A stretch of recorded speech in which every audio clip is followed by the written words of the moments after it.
ستارے ٹوٹتے رہے۔ پھر چند دن بعد باقاعدہ طور پر ہمارے پاس شہادت حسین علیہ السلام کی خبر پہنچی۔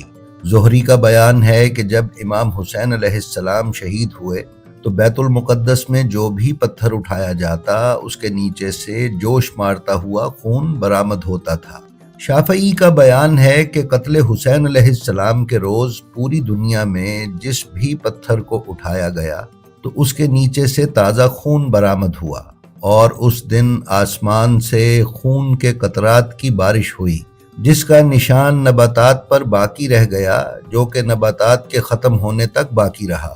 مقتل خوارزمی میں ہند بنت جون سے روایت ہے، اس کا بیان ہے کہ جناب رسول اکرم صلی اللہ علیہ وآلہ وسلم اپنے کچھ اصحاب کے ساتھ ام معبد کے خیمے میں تشریف لائے، اور آپ نے اس کی لاغر بھیڑ کو اپنے دست مبارک سے دوہا تو آپ کی برکت سے اس نے بہت زیادہ دودھ دیا، جسے تمام صحابہ نے پیا۔ اس کے بعد آپ نے وہاں کچھ دیر آرام کیا۔ اس روز شدید گرمی تھی، اور جب گرمی کچھ کم ہوئی تو آپ بستر سے اٹھے اور پانی منگوایا، پھر ہاتھ دھو کر کلی کی، اور خیمے کے قریب اوج کا ایک خاردار درخت تھا۔ آپ نے 3 بار کلی کر کے اس کا پانی اس درخت کی جڑوں میں ڈالا، اور جب آپ وضو سے فارغ ہوئے تو فرمایا کہ اس درخت کے بہت سے عجیب امور ظاہر ہوں گے۔ اس کے بعد آپ کے صحابہ نے وضو کیا۔ حضرت صلی اللہ علیہ وآلہ وسلم نے 2 رکعت نماز پڑھی۔ ناظرین، ہند کا بیان ہے کہ میں اور میرے خاندان کی لڑکیاں اس وقت تک کیفیت نماز سے ناواقف تھیں، اس لیے ہمیں بڑا تعجب ہوا، اور جب ہم صبح کو اٹھے تو ہم نے دیکھا کہ اوسج کی جھاڑی بلند و بالا درخت میں تبدیل ہو چکی تھی۔ اس کے کانٹے گر گئے تھے اور شاخیں نکل آئی تھیں، اور وہ سرسبز و شاداب درخت بن چکا تھا۔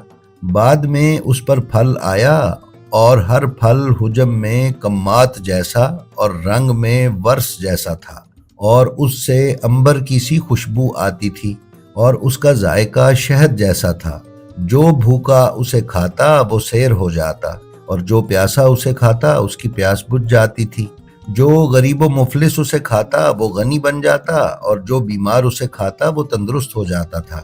اسی طرح جو حاجت مند اسے کھاتا اس کا مطلب حل ہو جاتا تھا، اور ہم اس کے پتے جس جانور کو کھلاتے تو وہ موٹا تازہ اور شیردار یعنی دودھ دینے والا بن جاتا۔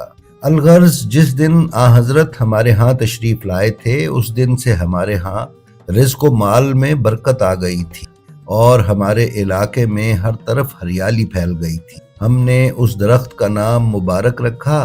دور اور قریب سے لوگ ہمارے پاس آتے تھے اور اس درخت کے سائے میں آرام کرتے تھے، اور سفر کے لیے اس کی پتیاں زاد راہ بنا کر ساتھ لے جاتے تھے، اور بیابانوں میں جہاں انہیں کھانا نہیں ملتا تھا وہ ان پتیوں کو غذا کے طور پر استعمال کرتے تھے۔ چنانچہ اسی طرح کئی برس گزر گئے۔ اچانک ہم نے دیکھا کہ اس درخت کے میوے گر گئے۔ یہ حال دیکھ کر ہم سخت پریشان ہوئے۔ چند روز بعد ہمیں پتہ چلا کہ جس دن یہ درخت متغیر ہوا تھا اس دن رسول خدا صلی اللہ علیہ وآلہ وسلم کی رحلت ہوئی تھی۔ اس کے بعد اس درخت نے پھر میوہ دیا، جو پہلے میووں سے حجم میں کچھ چھوٹا تھا اور پہلے سے ذرا کم خوش ذائقہ تھا، اور کئی برس اسی حالت میں گزر گئے۔ پھر اچانک ایک صبح ہم نے دیکھا کہ اس درخت میں تمام کانٹے پیدا ہو گئے، اور اس کے پتے گر گئے، اور شاخوں سے تر و تازگی رخصت ہو گئی، اور اس کے سب پھل بھی گر گئے۔ کچھ دنوں بعد ہمیں پتہ چلا کہ جس دن اس درخت میں تبدیلی ہوئی تھی اسی دن امیر المومنین علیہ السلام کی شہادت ہوئی تھی۔ امیر المومنین علیہ السلام کی شہادت کے بعد پھر اس درخت پر میوہ نہ لگا، البتہ پھر بھی ہم اس سے استفادہ کرتے رہے۔ ہم اس درخت کے پتے توڑ کر بیماروں کو دیتے تھے جس سے وہ شفا یاب ہو جاتے تھے۔ ایک عرصہ اسی حالت میں گزر گیا۔ پھر جب ایک صبح ہم اٹھے تو ہم نے ایک ہولناک منظر دیکھا۔ اس درخت کی جڑوں سے تازہ خون نکل کر زمین پر بہہ رہا تھا، اور اس درخت کے پتے بھی مرجھا چکے تھے، اور ہر پتے سے خون کے تازہ قطرے گر رہے تھے۔ یہ منظر دیکھ کر ہمیں یقین ہو گیا کہ دنیا میں کوئی سنگین واقعہ پیش آیا ہے۔ ہم تمام شب غمگین و مخزون رہے اور کسی اہم خبر کے منتظر تھے۔ جب رات اچھی طرح سے چھا گئی تو اس درخت کے نیچے سے رونے کی آواز بلند ہوئی۔ یوں لگتا تھا جیسے کوئی عورت بین کر کے کہہ رہی ہو، ہائے فرزند نبی، ہائے فرزند وسیع، ہائے ہمارے محترم سرداروں کے آخری فرد۔